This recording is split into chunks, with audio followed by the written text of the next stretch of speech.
with your permission, I want to do three things.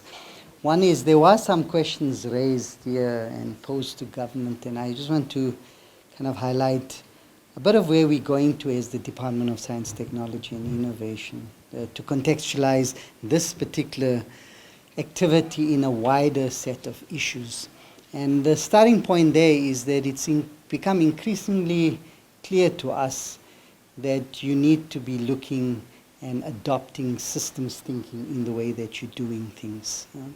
So the kind of set of ideas is always long list. We've just had a transformation summit last week, in fact, and many of the same issues were raised.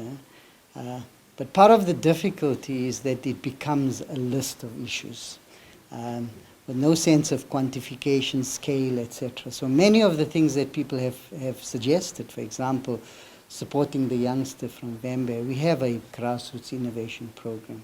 Supports about 200 people. But the question is, in terms of the size and the scale of our challenge and the need, is that adequate enough? So it's not that it doesn't exist, is it adequate enough? And then if you say it's adequate enough, then you can't be doing 1,000 things. You need to begin to pull things together in a very systemic way. So on that basis, as we move into, in a very few days, on the 1st of April, technically in government speak, we move into a new 5-year strategic plan cycle. The elections was in May. We have a different political configuration now, which is the Government of National Unity. That Government of National Unity has adopted a medium-term development plan. And the medium-term development plan is the one that should be addressing a lot of the issues that people have raised. It's not only science and technology that does this. However, there has been an acknowledgement, and the Minister has been highlighting what he says is a mantra that he wants us to kind of position. And the mantra is to place science, technology and innovation at the center of industry, government, education and society. And it's in that context that we have to kind of, like I said, part of a system, think about what this particular workshop was about, which is around science engagement. It's around enhancing understanding, firstly, of continuous changes. Most things that we see, whether it's genetic engineering or kind of data and the impending explosion of what AI can do, there needs to be a level of public understanding of those issues and concepts. It's not as if public understanding is going to solve some of the challenges. You need regulation, you need other programs, etc. So the intention of this workshop, and the little I've heard, very good suggestions have come up, and in my notes that were provided kindly by the team at DSTI, indicates that we will take all of these, and maybe let me just read this so that I do what Isaac has commanded me to do. And that is, in terms of the way forward, we will take the resolutions, we'll publish it as the DSTI and SASTA websites. Next to this report that we've done, I still think that there's a lot more interrogation we need to do around this report. There's some very good findings, both positive and negative, that we can draw on. And then we will process the conference resolution as follows. We'll analyze each resolution individually and in relation to each other, and then formulate responses to the resolutions and publish them on the DSTI website and SASTA website together with this year. And then we will build further on our communication with sister government departments about this conference, invite their delegates to future meetings towards the establishment of an intergovernmental forum on science engagement, because I notice with some of the issues, whether it's health or environment, etc., it's what we do, but they're doing a lot themselves. We need to kind of ensure that there's the alignment and we pull this together, and hopefully that will happen. And then hopefully we will revise the science engagement program implementation plan, which we had in 2025-26.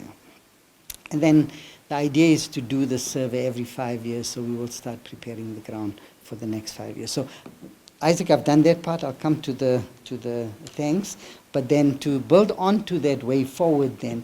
So together with this and other consultation processes, whether it's the Transformation Summit resolution, etc., we are taking this forward in a number of important ways within government.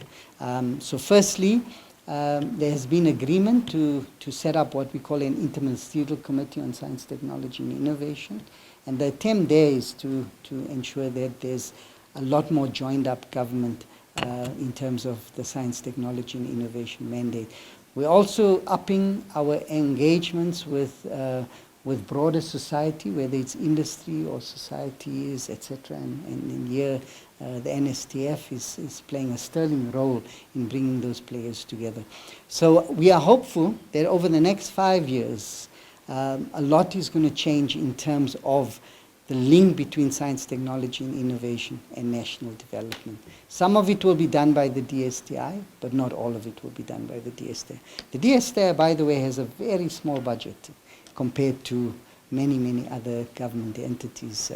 Our total budget, which includes funding for the HSRC and the CSR and the Space Agency, etc., is 10 billion rands. Compare that to what we're spending on basic education as a function, although the scale is different, it's 1/25. The education spend is in the region of 230 billion rands. Similarly with health, etc. So the science and technology mandate is small, but that's the DSTI budget. Government as a whole spends about 36 billion on science, technology and innovation investment, which is different from R&D. There's a very big change that has been made in the MTDP. We have the R&D target, but in addition to the R&D target, we've homed in very specifically on government expenditure on science and technology activities, because that addresses some of the questions that are raised here. The definition of R&D is very specific. It's new knowledge. Science and technology is broader. It means that even if knowledge exists and you want to integrate it into government operations, it gets counted together with things like skills development and education, which came up a lot more.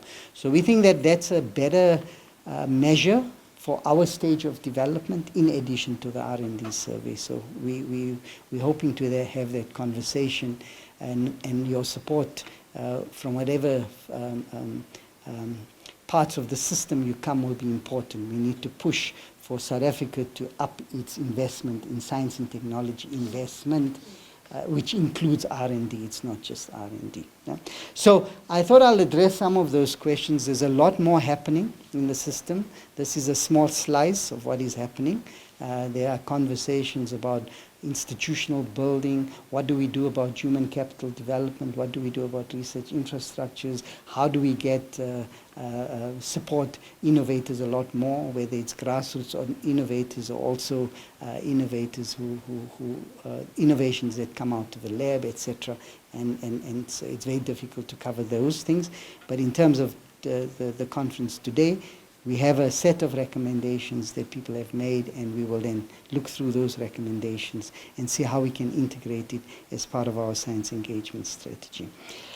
So then let me do what was on the agenda, which is the vote of thanks.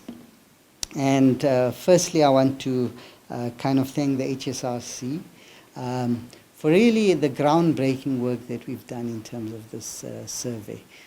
I think globally it's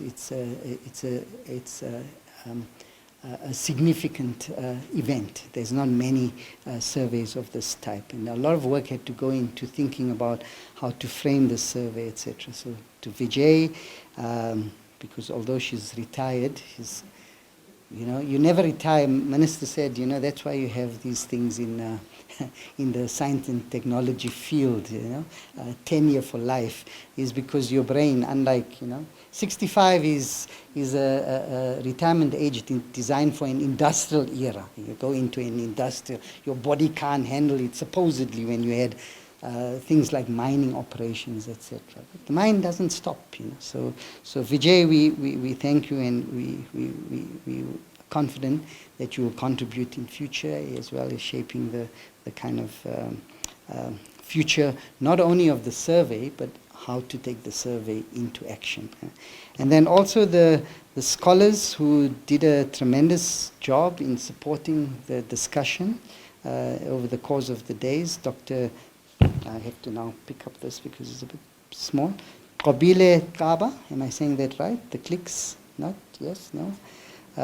Professor Emeritus Suzanne Boyson, Dr. Kumani Lebs Pashlele, Professor Momoketi Pakeng, Professor Lindile Debeni, and Professor Catherine Sutherland.